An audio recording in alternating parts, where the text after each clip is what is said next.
Well, good afternoon. It's Dr. Kremens here.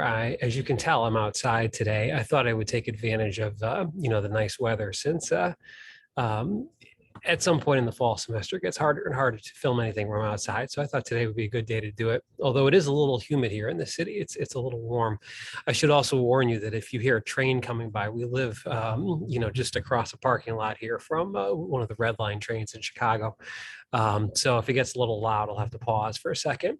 They may also ask, like, why else would I be outside? Well, because this cat, Rosie here, who says hello to all of you, decided she wanted to come out as we were working this morning. So I said, all right, well, we'll get a change of scenery here. We're here near our salvia plant, which is a plant that hummingbirds like quite a bit. You can see those little purple flowers on the top. They really like that quite a bit. And we have a little green hummingbird that comes by usually later in the day.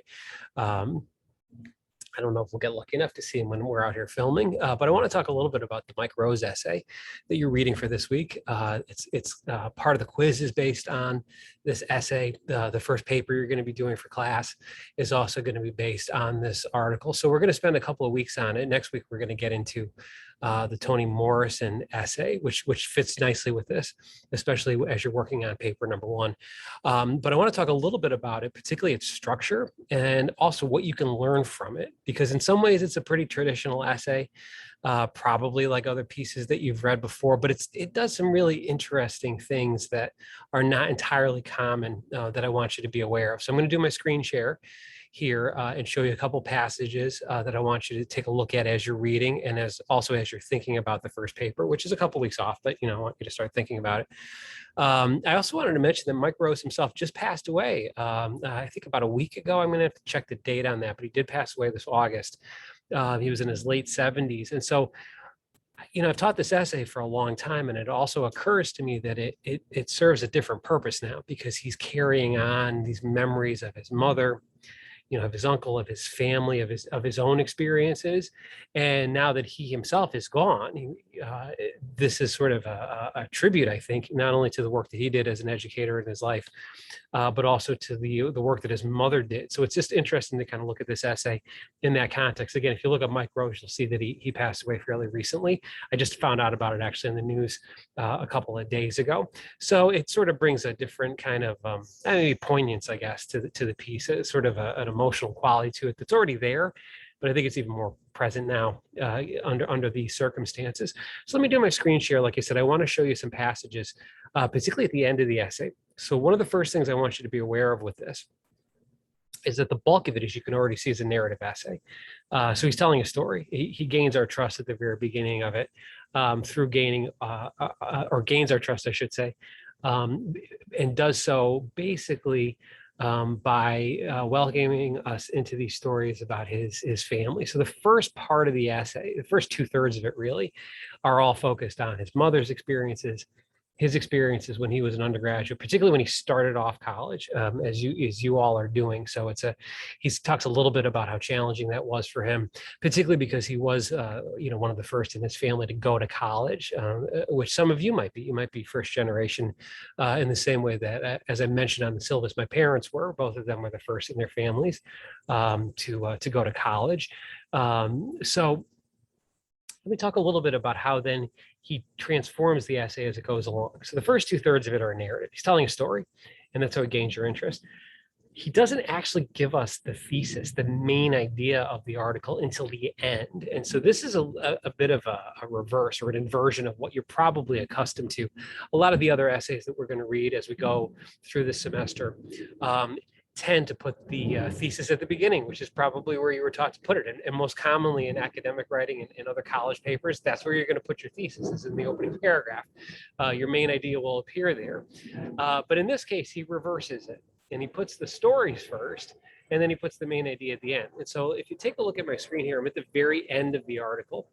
And those last 3 paragraphs are significant. And I've taught this essay, as I said, for a long time.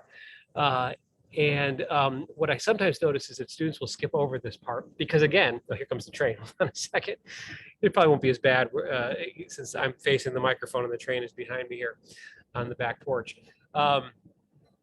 It's going slow this morning anyway. It's the red line. It's going downtown.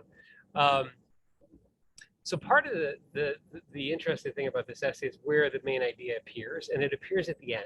Now, most of the essays we're going to write for class, you're going to put the main idea, as I said at the very beginning. But this one follows that different kind of pattern. He sort of gains your trust first, and he builds up to the main idea. So here's what he says at the end, and I want to read these passages.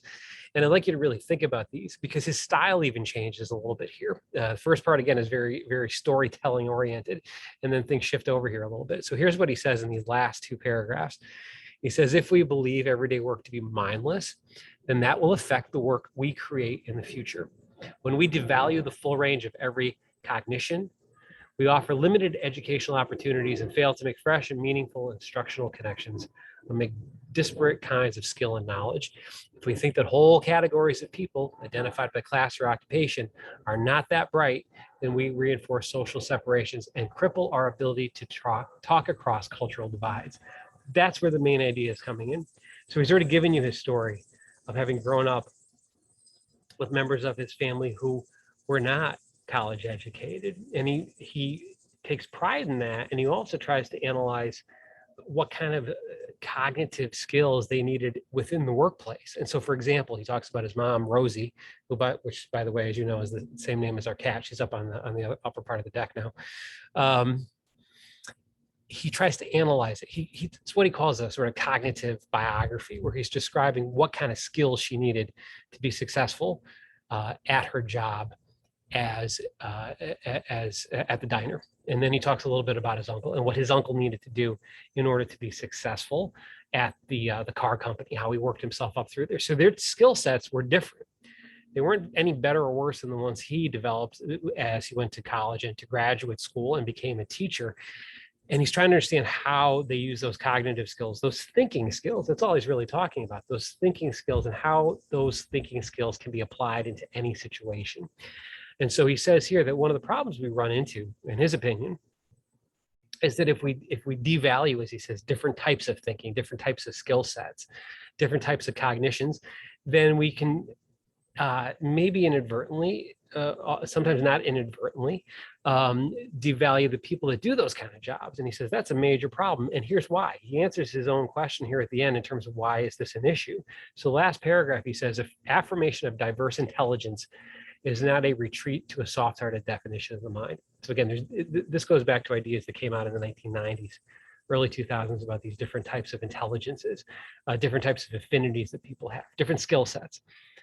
To acknowledge a broader range of intellectual capacities, to take seriously the concept of cognitive variability. So you may want to underline that phrase, cognitive variability, or highlight it, or write it down in your notebook somewhere. And cognitive variability just means different skills, different types of thinking. It applies very well to writing in terms of everyone having very, very different kinds of styles. And that's another thing to really consider. We all have different skill sets as writers as well. Some of us might be stronger storytellers. Some of us might be stronger with expository or analytical essays.